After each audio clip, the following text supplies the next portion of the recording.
El jazz no es solo música, es una forma de vida, una forma de ser, una forma de pensar. Nina Simone.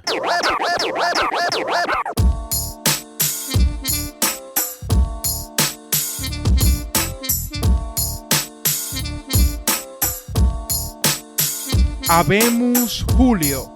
Bienvenidos a este espacio, donde hablaremos de lo que a mí me dé la gana.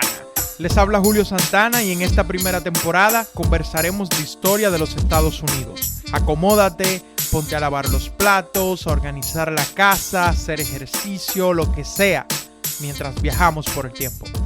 Bienvenidos.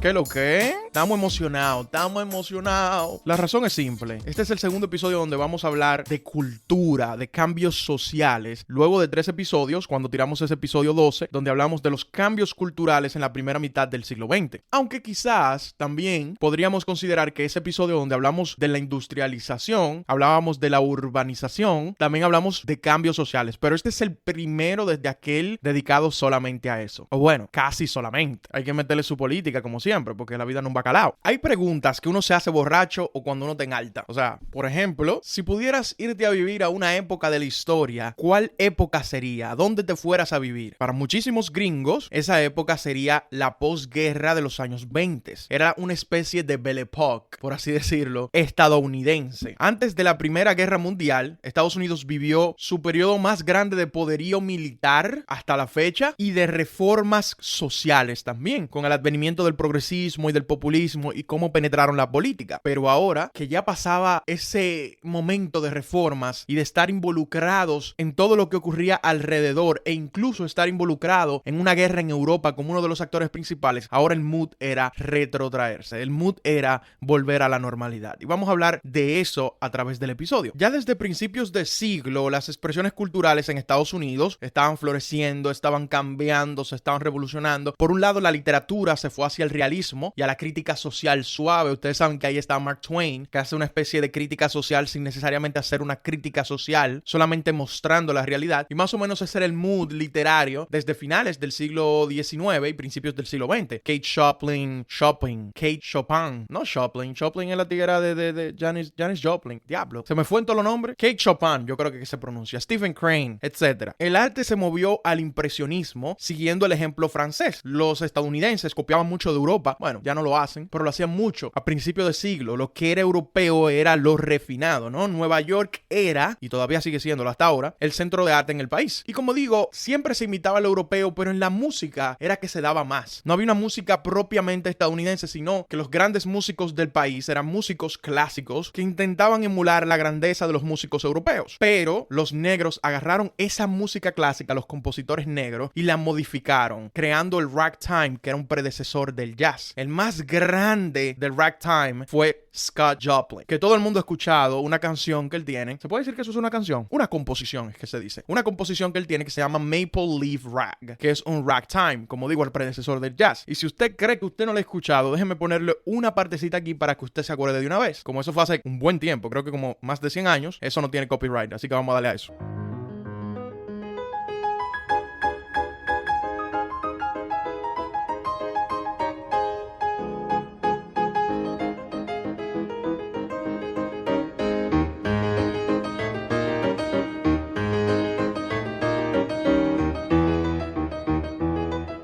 Coño, pero abusé de que no tiene copyright y casi le pongo la vaina entera. Pero anyway, el punto es que ese ragtime, que nace a principios del siglo XX, se comienza a convertir en algo popular. E incluso algunos compositores blancos comenzaron a hacerlo también. Pero más allá del arte, para no quedarnos ahí solamente hablando del arte de principios de este siglo, la entrada del siglo XX da lugar también al entretenimiento masivo. La traducción de film, esa palabra es película, pero en inglés le decían movie en el sentido de que se mueve. Es decir, son un conjunto de fotografías y tú sientes que cuando se ponen juntas hay un movimiento. Por eso es un movie, una movidita. Los primeros años del cine, entonces, eran la real época dorada, porque era una invención que estaba naciendo, no en términos de calidad y quizá de perfección de la técnica, pero sí en términos de la popularidad que tenía con el público urbano, ¿no? La gente iba al cine todas las semanas. ¿Por qué? Porque era más barato que el teatro. Y entonces masificó este tipo de presentaciones. Especialmente las personas más pobres iban al cine todas las semanas porque era suficientemente affordable, ¿no? La industria del cine comenzó en Nueva York, pero el intento de Thomas Edison de hacer un monopolio con los equipos de hacer cine hizo que se moviera a Los Ángeles. ¿Por qué? Porque él en Nueva York y New Jersey tenía control suficiente para ejercer ese control de patentes, valga la redundancia, pero si usted se iba lejos, se le iba a hacer más difícil a Thomas Edison controlarlo y por ende usted podía eludir ese problema de las patentes mientras otros hacían nuevos inventos. Y así entonces la industria se movió a Los Ángeles, un sitio que tenía muchas tierras, pero al mismo tiempo era lo suficientemente urbano y comenzó a desarrollarse en un lugar que se llamaba Hollywood. 5 grandes compañías dominaban: 20th Century Fox, RKO Pictures, Paramount Pictures, Metro-Goldwyn-Mayer y Warner Brothers. La única que no es grande hoy, que murió como en los años 60, es RKO Pictures, pero las otras son parte de las 4 grandes actualmente, que son dueñas de todo, ¿eh? Es un oligopolio. ¿Usted cree que cuando usted ve un independiente como Lionsgate, usted dice, bueno, esto es cine independiente? No, eso no es cine independiente. Esas compañías de cine independiente, realmente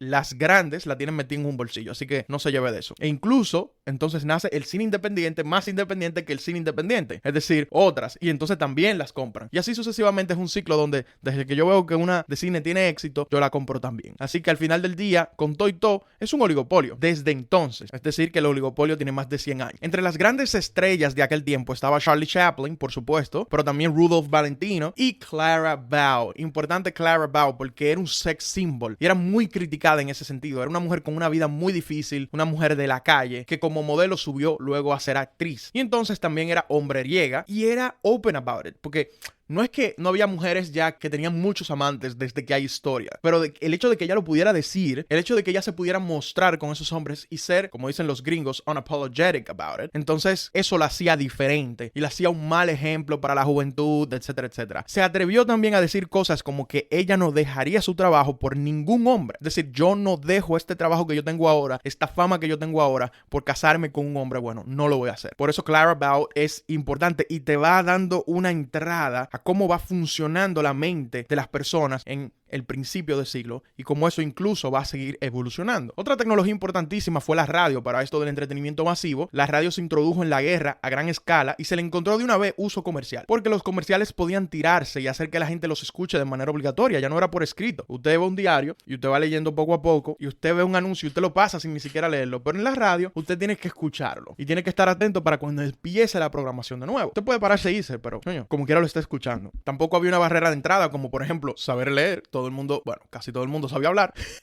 Las barreras geográficas también se rompían y yo podía escucharte desde aquí. La radio y el deporte profesional realmente crecieron juntos porque ahora las personas no tenían que ir y no tenían que enterarse mañana, sino que podían escuchar una transmisión en vivo de lo que estaba pasando en el deporte, narrado por alguien que se iba convirtiendo poco a poco en un profesional de la narración. La MLB, este juego, Major League Baseball, se convirtió en la liga más conocida. Pero había mujeres también como Helen Wills en tenis femenino que se convirtieron en íconos del deporte en el momento y también medallistas olímpicos, etc. Pero la MLB era el juego de la familia. Babe Ruth, el sultán de SWAT, era el héroe de todo niño en los años 20 y transformó el deporte para siempre porque el deporte del béisbol al principio era más de picheo y no había tantos hits. Imagínense lo aburrido que era. Si ahora alguna gente se lo encuentran aburrido porque no hay mucho bateo, imagínense en ese tiempo. Él comenzó a dar muchos hits, el sultán de SWAT. Entonces, imagínese usted. Billy Sunday había sido un jugador de béisbol que se convirtió en narrador y también era un predicador. Ese predicador que yo mencioné, que apoyó la guerra y era también uno de los ministros evangélicos más influyentes. Y lo vamos a seguir mencionando a través de este episodio porque era un ícono importante de los años 20, de los años 10, en fin, de las primeras 3 décadas del siglo XX. La aviación, otra tecnología, llegó para quedarse y si Babe Ruth era el héroe de toda la familia y todo niño pensaba en él, realmente el sueño de todo niño y adolescente era ser un piloto como Charles Lindbergh y volar por los cielos como él, porque era algo como tan poco visto, ¿no? Y tan poco imaginado y representaba tanto la libertad y la capacidad de hacer lo que nunca se ha hecho. Hacer lo que nunca se ha hecho. Anyway, el que no es dominicano quizás no entendió ese chiste. Y quizás hay dominicanos que no sepan mucho de política, no tengan eso, que tampoco lo entiendan. Así que, más decir, ¿de qué se ríe este maldito loco? Anyway, pero un invento todavía más grande, se podría decir, era el automóvil. Una invención alemana que fue comercializada por los gringos. Henry Ford se convirtió en uno de los grandes magnates del automóvil en los Estados Unidos. Era un tanto diferente a los empresarios del siglo XIX en el sentido de que tuvo un énfasis no en el output, sino en la productividad. Y sabía que para que sus empleados fueran más productivos, había que darle cierto nivel de concesiones. No que el tipo era bueno, como dije, eso es una ridiculez. No es que el tipo diga que se preocupaba legítimamente por sus empleados. Se preocupaba por la productividad, pero por encima de la productividad, obviamente las ganancias, porque es un empresario y eso es lo que importa. También implementó lo que era la cadena de ensamblaje, de nuevo, enfocándose en la productividad y haciendo que every step of the way hubiera alguien haciendo algo que contribuyera de una u otra manera al producto final. Ya lo que cogieron administración de empresas en la universidad saben de lo que yo les estoy hablando y te pueden explicar eso mejor. ¡Ja! Los Ángeles se volvió una ciudad adaptada al vehículo. Las ciudades viejas como Boston, Nueva York, realmente tenían transporte público y tenían una infraestructura vieja porque, bueno, vienen desde el siglo XVIII como grandes metrópolis, ¿no? Pero las ciudades nuevas como Los Ángeles tenían ese atractivo de que podían construir una infraestructura adaptada a nuevas invenciones como el vehículo. Y decían, wow, miren estas ciudades nuevas y miren aquellas ciudades viejas tan aburridas, con un trolley, en vez de tener carreteras para el vehículo. Y eso nos muestra cómo el progreso no es lineal, porque eso se ha convertido en una debilidad en Los Ángeles en vez de ser una fortaleza. Y el hecho de que haya una infraestructura vieja en Nueva York y en Boston de transporte público se ha convertido en una fortaleza para esas ciudades. A pesar de que a principios de siglo se pensaba que se estaban quedando atrás porque tenían esas cosas viejas. En fin, las nuevas invenciones y adaptarse a dichas nuevas invenciones no significa que en el futuro sean lo mejor. Todos estos desarrollos hicieron que las barreras geográficas se cerraran, que las personas estuvieran más cerca. Y eso comenzó también a homogeneizar la cultura. Si hoy parece que Estados Unidos no es homogéneo, que es bastante heterogéneo porque estado por estado y región por región las cosas son bastante distintas, ustedes no se imaginan cómo era antes. Realmente eran naciones completamente distintas, el sur y el norte, y por eso fue que llegaron a la guerra. El consumismo también contribuyó con eso, porque si yo mandaba un producto a nivel nacional y todos lo consumían, había una especie de heterogeneidad, al menos en la ropa que las personas estaban consumiendo, los trends. Me tiraron un mensaje, pero nadie le para. Lo voy a dejar así mismo. Mi director favorito, porque hizo Annie Hall, es Woody Allen. Y él tiene una película que se llama Midnight in Paris. Y ahí se puede apreciar cómo una élite intelectual estadounidense huyó a París porque Estados Unidos, según ellos, le quedaba pequeño. Bueno, eso no era lo que decían directamente. Pero estos tipos de los años 1910 y 1920, llamados The Lost Generation, están perdidos, alienados, borrachos en Estados Unidos y decidieron irse a París, que era el centro intelectual, el centro cultural de los Estados Unidos en ese momento. Ahí estaba Hemingway, F. Scott Fitzgerald y su Great Gatsby, Edith Wharton, andaba ya en París desde antes incluso, etcétera, etcétera. Y mientras esa élite se autoexiliaba a los Estados Unidos, en casa, en Manhattan, Nueva York, como un par de millas de donde yo estoy en este momento, como 3 millas realmente, así que ahí mismo. Anyway, una élite intelectual cultivada en casa, propiamente estadounidense nacía. Era el renacimiento de Harlem. Harlem se volvió un distrito de arte, donde todos los estadounidenses afroamericanos, como se les quiera decir, en ese sentido, negros, confluían ahí para desarrollarse y para tener un sentimiento de camaradería. Y eso era en todas las áreas. Quizá los más notables eran Paul Robinson como actor y músico de teatro, además de Aaron Douglas en términos de las pinturas hermosísimas y bastante copiados. Te van a decir, pero yo he visto eso antes. Bueno, es que ese estilo se convirtió muy popular. Zora Neale Hurston, que cuando estaba en vida no se le reconoció mucho, pero ahora es un ícono. James Weldon Johnson, que sé que lo han escuchado, pero quizá el más importante de todos era el celebérrimo Langston Hughes, el poeta, ¿no? Que ha realmente influido de manera enorme en toda la tradición poética estadounidense, pero especialmente en la afroamericana. Su poema más famoso es I Too, yo también. Léanlo. Es más, paren el video, vayan al poema y luego vengan para atrás. Y es importante mencionar que Hughes a veces acompañaba esos poemas con jazz. Y este episodio se llama La Era del Jazz. Y ya lo mencioné como un sucesor, si se puede decir, del ragtime, como decían. Pero también tiene bastante influencia del blues. La improvisación del blues y su arritmia, su directa afrenta contra el concepto de música matematizada que tenían los europeos, eso se introduce al jazz. Y pone de cabeza, por supuesto, supuesto, el concepto eurocentrista de música, y eso significaba un disturbio al orden de las cosas. Eso era una asquerosidad. Eso era mucho más rebelde, mucho más sucio que lo que puede ser cualquier canción urbana malapalabrosa. Es un disparate, es una canción malapalabrosa, va en consonancia con todo lo que está sucediendo, pero esto no. Esto iba en contra de todo. Es una de las revoluciones artísticas más grandes de la historia y nació en el sur. Se dice, ¿no? Los negros del sur van desarrollando este arte, este tipo de música con lo que tienen. Principalmente New Orleans, que es el centro, pero cada sitio tenía su blues, ¿no? Si usted se vuelve un fanático del blues, a mí me encanta el blues, usted va a saber que hay Chicago Blues, que quizás es el precursor del rock and roll y del rock más pesado también. Hay New York Blues, hay New Orleans Blues, hay Tennessee Blues, hay un blues en cada sitio del país. Los negros desarrollaron su propio sonido con lo que tenían alrededor e influenciándose unos con otros. El jazz también era sensual, tenía ese sonido que te volvía loco, el saxofón que hoy en día se relaciona con la sensualidad. Rápidamente entró y penetró como una música callejera, especialmente en los centros urbanos, por lo que se le acusaba de un montón de cosas. Todos los cambios culturales que estaban sucediendo se les atañaban al jazz. Ah, no, que las mujeres ahora están más liberadas. Eso es culpa del jazz. Ah, no, que los jóvenes ahora están experimentando. Bueno, eso es culpa del jazz. Cualquier parecido con la actualidad, bueno, ya no tanto con la actualidad, pero hace 20 años con lo que era la música urbana, es pura coincidencia. Grandes nombres surgieron como Bessie Smith, que era la emperatriz del jazz, Fletcher Henderson, Louis Armstrong, que a pesar de que lo conocemos viejo, porque lo conocemos cantando What a Wonderful World en los años 60, realmente viene de esta época. Ya en los años 20, Louis Armstrong estaba dando carpeta. Pero también Duke Ellington, que lo conocemos como viejo ahí, haciendo featurings con Coltrane, pero ya en los años 20 con su banda The Cotton Club estaba dando carpeta. Así que ven por qué algunos consideran esta época como la Belle Époque de la historia estadounidense en términos de arte. Estos tipos tan grandes estaban comenzando su carrera y estaban tocando en los bares de Nueva York. Usted entraba fumándose un cigarro, bebiéndose un poco de alcohol, que era ilegal y le daba una especie de rebeldía. Las mujeres empezando a rebelarse. Era una época de cambios culturales tremendos. La sociedad de los años 20 era rebelde, pero también eminentemente urbana. Y ahora estas personas estaban en las ciudades haciendo su vida, porque había más personas en las ciudades que ahora en el mundo rural de los Estados Unidos. Pero aparte de esos cambios culturales, también hay otros cambios sociales en otros aspectos que son sumamente importantes, y vamos a hablar de eso en la próxima sección.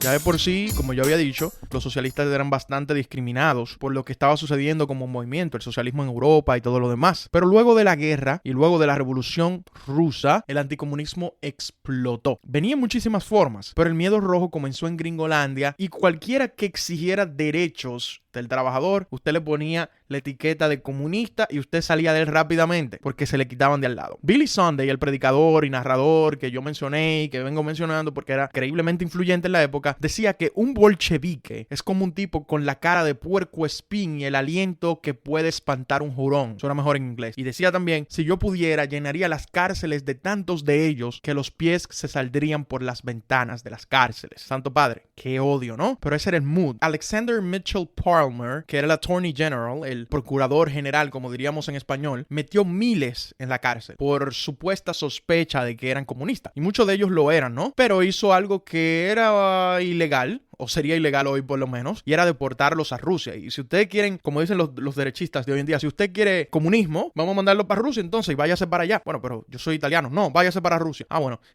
Qué maldito lío. Eso a nivel federal, pero a nivel estatal, algunas leyes anticomunistas eran tan radicales que si usted protestaba violentamente, usted tiraba una piedra en una ventana de la empresa porque no le querían pagar o lo que sea, ya usted era etiquetado de comunista y entonces como había una ley anticomunista en el estado, usted ya lo metían preso. Y eso obviamente a las corporaciones, a los grandes empresarios les cayó del cielo, porque usted ahora solamente tenía que etiquetar a los líderes sindicales de que eran comunistas y usted salía de ellos rápidamente. En este contexto se da el juicio de Nicola Sacco y de Bartolomeo Basenti, que eran unos izquierdistas italianos, y muchos izquierdistas al día de hoy te dicen que podrían ser inocentes de asesinar al Paymaster, pero en todo caso eso se convirtió en un campo de batalla entre los que realmente tenían ese miedo rojo y quienes decían que no deberíamos de llegar ahí, y también los que simpatizaban de hecho con los izquierdistas. Y obviamente ganó el miedo rojo, porque ellos que estaban estaban siendo acusados de que mataron a un cobrador de cuotas, fueron condenados a muerte. Entonces, este ambiente antirreformas, antimovimientos, coincide entonces con un boom económico que refuerza de que nosotros debemos apoyar a esas corporaciones que están llevando ese boom económico. Entonces, puede decirse que de 1900 a 1915, 18, se tenía una gran época de reformas, pero a partir de ahí, de 1918, entonces entra una nueva época anti-reformas. Pero había unas reformas que sí se estaba dando en otro campo, que era el movimiento de la templanza, que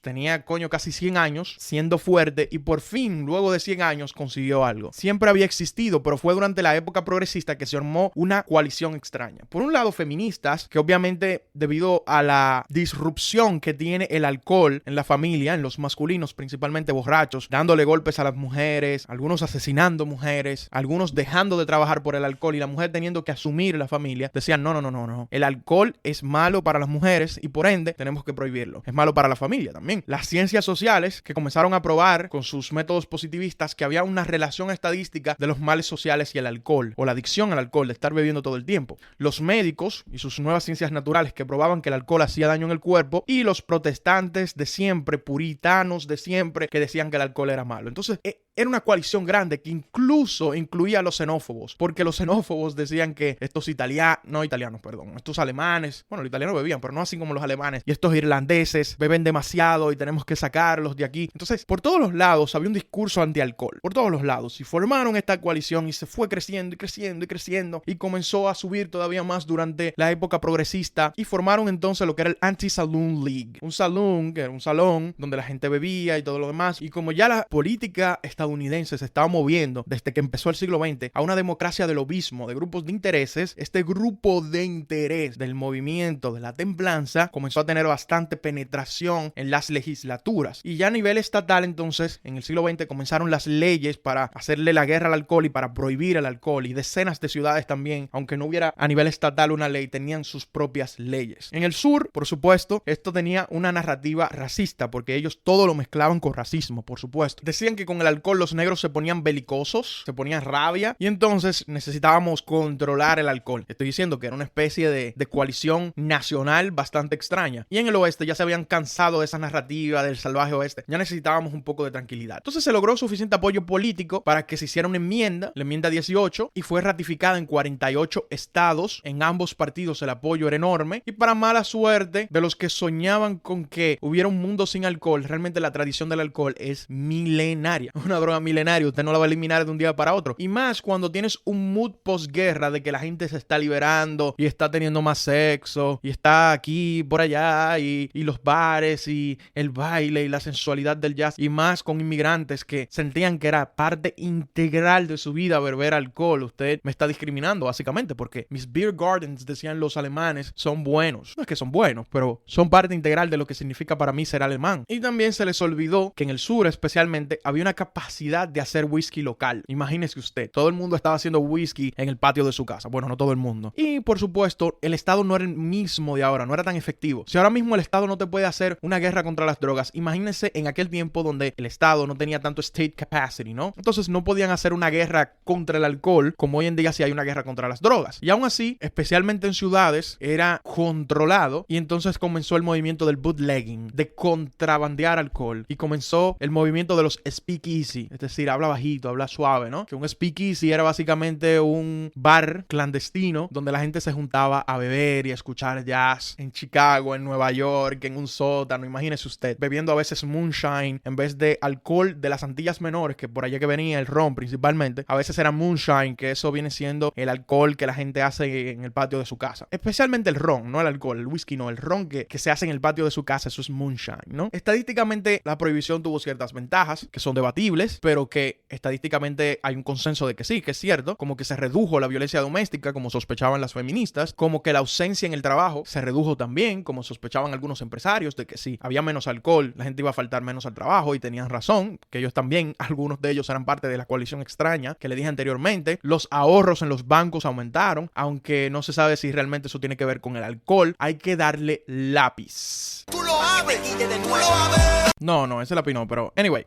debido a esto, aquí empieza la mafia, pero hablamos un poquito más de eso después. Billy Sunday aparece de nuevo, y de nuevo, y de nuevo, pero esta vez como evangelista. Y como evangelista pertenecía a una nueva camada que utilizaba la radio, la tecnología, las nuevas formas para evangelizar. Era muy tecnológico, era muy carismático, no era un tipo de que serio y que sé yo qué. Pero al mismo tiempo y de manera aparentemente contradictoria, perteneció al fundamentalismo como tal y a una nueva reacción contra la ciencia, contra el racionalismo que se estaba viviendo desde el siglo XIX. Y en general, volviendo un poquito a lo de tradicionalista, esa forma de predicar con radio y con todo lo demás cambió incluso en las mujeres. Por ejemplo, ahí estaba Aimee Semple McPherson, que era... ¿O era McPherson? No importa, McPherson yo creo que se dice. Que era una predicadora de la época que se vestía, tú sabes, fino, elegante y era carismática. Y ya comenzó ese nuevo evangelio que nosotros conocemos hoy en día de las grandes iglesias, que se aleja de lo frugal y de lo serio, pero al mismo tiempo es extremadamente fundamentalista. Y este fundamentalismo y este ataque contra las ciencias sociales y las ciencias naturales fue importante a principios de siglos en los Estados Unidos, pero el mayor ataque fue hacia la evolución. En el sur rural, como es de esperarse, la cruzada contra la ciencia era muchísimo mayor, al punto que Tennessee en 1925 pasó una ley que prohibía a los profesores el enseñar la evolución. Y la organización, podríamos decir progresista, American Civil Liberties Union, famosísima todavía hoy en día, el ACLU, se ofreció a defender a cualquier profesor que desafiara esta ley. Y el famoso abogado del momento, Clarence Darrow, se ofreció a defender a John T. Scopes, que era un profesor que desafió la ley en Tennessee. Un personaje recurrente de este podcast, el demócrata más influyente de principios de siglo y de finales del siglo XIX, William Jennings Bryan, se ofreció entonces a defender al estado de Tennessee. Así que se armó un supuesto juicio por la ciencia en Tennessee que se escuchó por radio a nivel nacional. Darrow ganó en el sentido de que hizo admitir a Jennings Bryan que él no había leído toda la Biblia y que tampoco siempre tomaba la Biblia literalmente. O sea, el fundamentalismo es bien cherry picking. Pero aún así, John Scopes fue condenado por el juez porque la ley lo dictaba así. Él no podía enseñar la evolución y le enseñó. Simplemente era un trial para mostrar los argumentos en contra de ese tipo de ley, más que para zafar al profesor del asunto, ¿no? Era ridiculizarlo. Y en ese sentido, el American Civil Liberties Union logró su objetivo. Y eso de la ciencia en ese momento trae mucho del mood de la época, porque el evolucionismo se llevó a lo social, el darwinismo social, la eugenesia. Henry Ford, por ejemplo, acusó en el tiempo a los judíos, a los banqueros judíos, de querer controlar todo, y se basaba principalmente en esas ideas raciales que supuestamente estaban basadas en ciencia y que confirmaban su sesgo cultural respecto a los judíos. Las cuotas de inmigración que hablamos en el episodio anterior estaban informadas en parte por esta pseudociencia de la raza y del darwinismo social. La eugenesia mandaba a descartar a las personas con problemas genéticos y a desincentivar la reproducción de supuestas personas tontas y brutas. Y si eso suena psicópata, cabe destacar que surgió el KKK de nuevo, menos escondido que antes y ahora en un sur legitimado. El Klan ahora no solo incluía problemas contra negros, sino que por todo este mood del darwinismo social, ahora el prejuicio era con judíos, católicos, inmigrantes, y así expandían muchísimo su mensaje. Desde 1916 por ahí, durante la presidencia de Wilson, y eso no es coincidencia, resurgió el KKK. Tenían ahora una narrativa cristiana conservadora de que teníamos que volver a las tradiciones, que el sur principalmente se trata de tradiciones, pero que debemos llevar ese mensaje al resto del país. Y entonces ahora había capítulos del Klan en todas partes del país, incluyendo en el oeste, ¿no? Incluso también en el norte. Los policías, las fuerzas del orden, los funcionarios y todas esas familias tradicionales que tenían familiares que alguna vez pelearon en la guerra, entraron al KKK. Y en estos pueblos, eso de ser policía es una tradición familiar. Y todavía hoy tenemos muchísimos policías en pueblos que tienen la tradición familiar y que they go back to the Civil War. They go back a sus padres que eran parte del KKK. Y bueno, eso no significa que sean racistas ni nada por el estilo. Quizás sí. En algunos estados incluso, el Klan era tan popular que actuaba como un partido político. Pero el Klan se vio envuelto en escándalos de corrupción y hasta de asesinatos. Y cuando mataron a un blanco es que se armó el gran problema. Y por eso fue que esta nueva popularidad del Klan solamente duró como 15 años. Se volvió underground de nuevo. Pero en el meantime era bastante importante. Y luego va a tener un nuevo resurgir, pero esta vez muy diferente. Muchos años después. Todavía hoy existe, por supuesto. Mientras esto ocurría, los negros ya se hartaban del Jim Crow y de este KKK y de aquí para allá. Y ese Jim Crow había surgido del caso Plessy versus Ferguson en 1896. Es decir, muchísimos años, unos 30 años, 3 décadas, luego de que se acaba la guerra civil, ahora volvemos a una segregación extrema. Porque un negro desafió la segregación y la Suprema Corte de Justicia, que en ese momento era reaccionaria, interpretó la Constitución y dijo, bueno, la Constitución dice que todos somos iguales, pero estas leyes del sur lo que están haciendo es separar a las personas. Que seamos iguales no significa que no nos podamos separar. Así que equal but separated. Iguales pero separados. Eso es legítimo. Segregar. Y así, ahora que ya era explícito y que federalmente no iban a tener ningún problema, todas estas leyes de segregación y de apartheid florecieron en el sur de manera tremenda. Y también significaba que los esfuerzos para suprimir la voz política, la voz civil de los negros era tremenda. Y así, a varias décadas de la guerra civil, la situación de los negros empeora. Porque de nuevo, la historia no es lineal. Los linchamientos eran expuestos por la gran Ida B. Wells y demás. Y estos linchamientos que estaban ocurriendo en el sur, como decíamos en el episodio anterior, causaron una gran migración. Y ante este contexto, ese compromiso de Atlanta que lanzó Booker T. Washington y que yo mencioné episodios anteriores, el debate de Booker T. Washington y de Du Bois, ahora caía bastante mal ese compromiso de Atlanta de Booker T. Washington que decía que los negros iban a ser sumisos para alcanzar a los blancos, iban a aceptar el orden social. Pero bueno, imagínese usted, a medida que ocurren todas estas cosas, la gente se olvida de ese discurso de que vamos a aceptar el orden social y simplemente le vamos a demostrar a los blancos nuestra valía. Luego de la guerra, especialmente, y de que vieron en Europa cómo se les discriminaba, más no se les segregaba, era obvio que cuando volvieran y que algunos amigos de ellos habían dado su vida por la guerra y que aún así en casa los trataban como de segunda clase, iba a haber grandes problemas. Y durante la gran migración en el norte ya había race riots, porque en el norte eran racistas, no tanto como en el sur, no segregaban, pero eran racistas y no podían aceptar que todo este movimiento de negros viniera a los vecindarios blancos. Pero luego de la guerra, los negros no se querían dejar, especialmente los veteranos, y por eso ocurre el Red Summer de 1919, donde ocurren varios race riots, pero ahora los negros se defienden, ¿no? Y eso hace que haya más sangre. El peor de todos fue el Chicago Race Riot de 1919. Un niño negro, un muchacho, comienza a nadar en la parte de los blancos y lo matan a pedradas por nadar donde estaban nadando los blancos, porque no había una segregación legal, pero en esas playas había una segregación de facto, como había una segregación de facto en bares y en muchísimos lugares de entretenimiento. Y ahí ocurre un gran race riots donde los negros también se defienden. Y ya por estos tiempos comenzaron a nacer nuevos movimientos de negros, especialmente en los años 20, y el más grande se puede decir que era el de Marcus Garvey, que pretendía un separatismo y pretendía un panafricanismo, unir todos los negros que estamos en América de nuevo y devolvernos a África. Pero Du Bois decía, no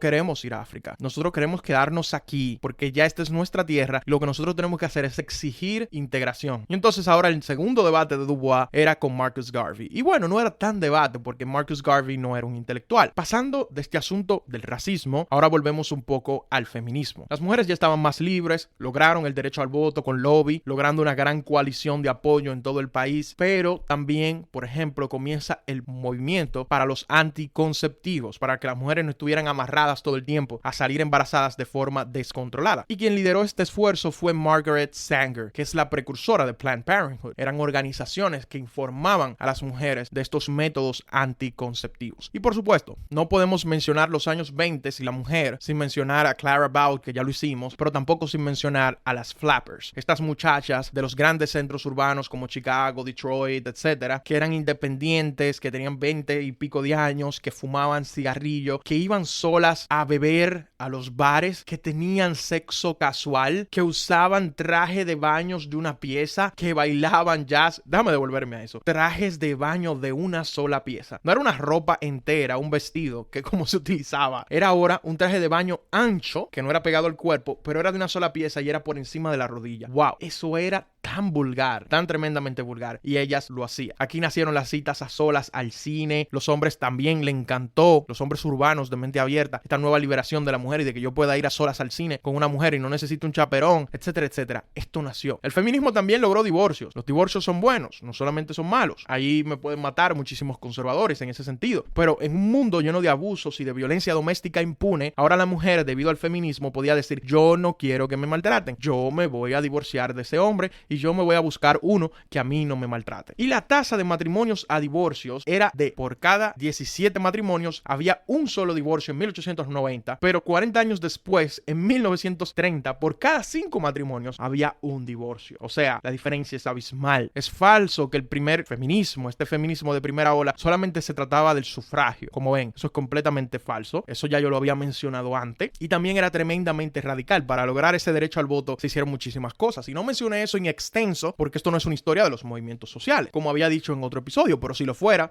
no fuéramos en una en ese sentido. Ya a principios del siglo XX había una nueva generación de feministas como Carrie Chapman Catt, por ejemplo, que comenzó a hacer nuevas demandas, ya que el sufragio no era la demanda principal porque ya se había conseguido. Las demandas que antes eran secundarias, como un trato más equitativo, ahora se volvían las demandas primarias porque ya se logró la primera meta. Ahora las metas secundarias llegan. Pero no hay que confundirse tampoco. Eso del sufragio se da en el 1919 con la 19ª enmienda a nivel nacional, pero ya en Wyoming, que era el estado de la igualdad, en 1869, poco después de la guerra civil, ya se le había concedido el derecho al voto. Y también es importante destacar que las feministas de este tiempo no cometieron el error, entre comillas, de las primeras feministas de ligar su lucha a la lucha de otros derechos civiles como los derechos de los negros, sino que se separaron de ellos, ¿no? Y entonces limitaron su membresía a mujeres blancas para que se supiera que esto solamente se trataba de mujeres y no de negros. Hicieron huelgas de hambre, cayeron presas, en fin, fue algo bastante radical. Eso sí, los estados del sur, como región, a pesar de todo, no ratificaron la enmienda cuando les tocaba y fue impuesta, como quien dice la enmienda. Mississippi vino a ratificar la enmienda 19ª en el año 1984. 1984, el siguiente de ayer. Pero, ¿qué hay de la política pura y dura? Este episodio va largo, pero la hemos abandonado y hay que hablar un poquito de eso para no dejarlo todo para el próximo episodio.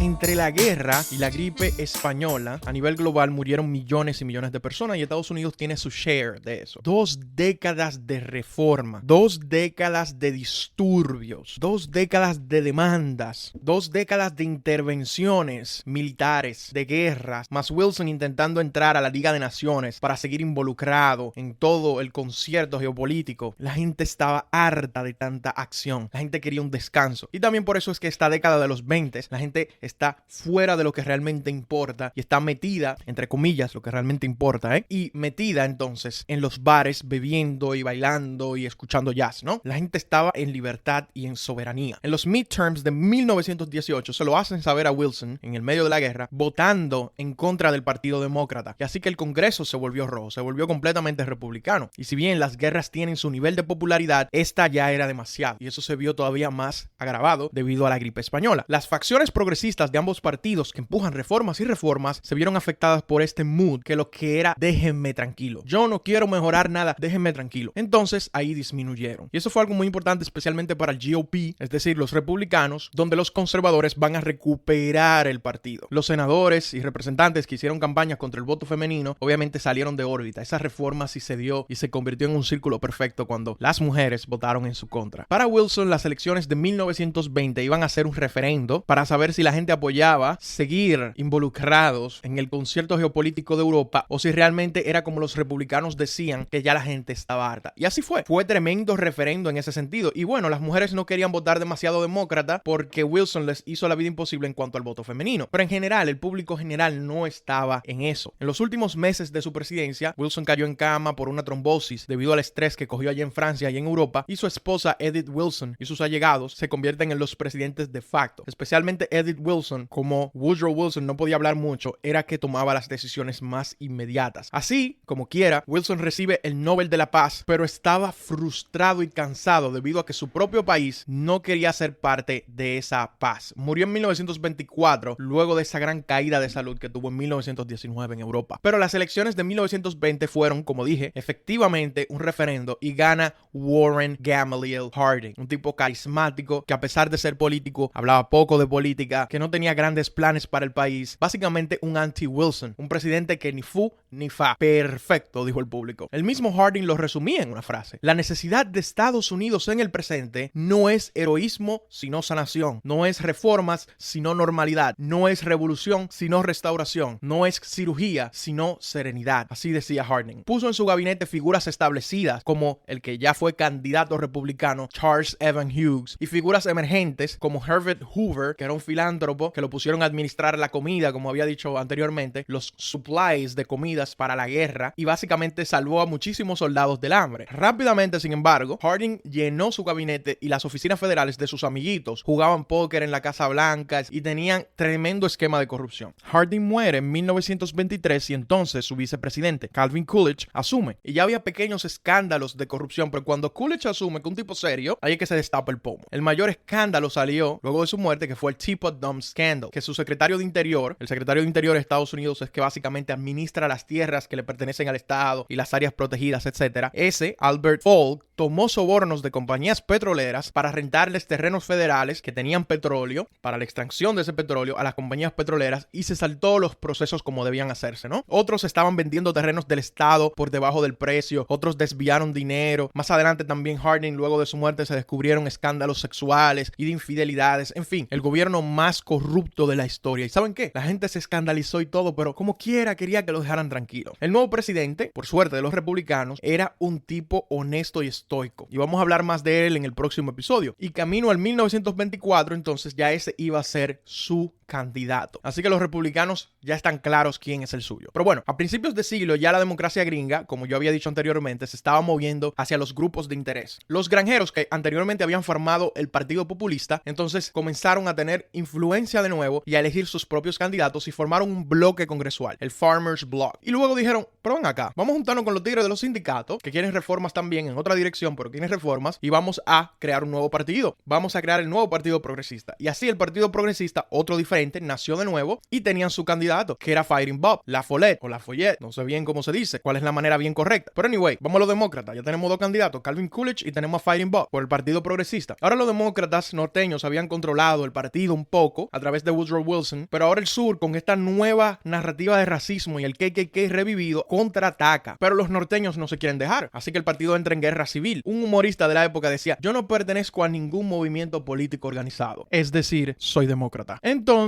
había una pelea de facciones entre los demócratas progresistas que no se fueron del partido y los reaccionarios del sur, principalmente. Y para lidiar con esto se eligió entonces a un conservador moderado como candidato que no decía mucho tampoco, no decía ni fu ni fa. Fighting Bob fue apoyado por los movimientos progresistas, obviamente, pero también ideológicos como anarquistas y demás, socialistas, etc. Entonces, habemos estrategia. Los republicanos dijeron, los demócratas lo que están, que ni saben lo que están haciendo ahora mismo, porque el sur contraatacó y esa gente están más concentrados en su vaina interna. Vamos a concentrarnos en atacar a Fighting Bob. Y la estrategia era pintarlo como un radical comunista, porque si el comunismo era tan impopular y existía todo este miedo rojo, a pesar de que Fighting Bob no era socialista en lo absoluto, vamos a atacarlos por ahí. Y entonces lo pintaron como un radical comunista, y de aquí en adelante a todo el progresista que quisiera hacer reformas lo iban a pintar así en la historia estadounidense. Esta es la estrategia clásica que ahora ya va para 100 años. La campaña republicana fue contra él y al final tuvo efectividad porque no ganó mucho voto popular ni electoral con su nuevo partido, pero cuando yo digo mucho, me estoy refiriendo a que no fue parte de la mayoría, porque estamos hablando de que consiguió un 17% del voto popular, millones. Gana Coolidge, sin embargo, con más del 50% del voto popular. Coolidge tenía la idea de que el gobierno no debía intervenir y que el poder del presidente debía reducirse. Él decía, the business of America is business. Si usted lo traduce, eso es, el asunto de Estados Unidos es el negocio, pero es un punchline en inglés porque business tiene dos acepciones. Esto no es una clase de inglés. La libertad no es colectiva, es personal, decía él también. No quiero poner muchos impuestos, quiero que la gente trabaje para sí misma, no para el gobierno. Era un purista de libre mercado. Hoy en día le llamaríamos libertario si se quiere, pero hablamos de Coolidge y de economía más profundamente en el próximo episodio, su gobierno luego de 1924. Y sí, el próximo episodio, porque este fue largo, y allí vamos a hablar de la Gran Depresión. Ay, bobo.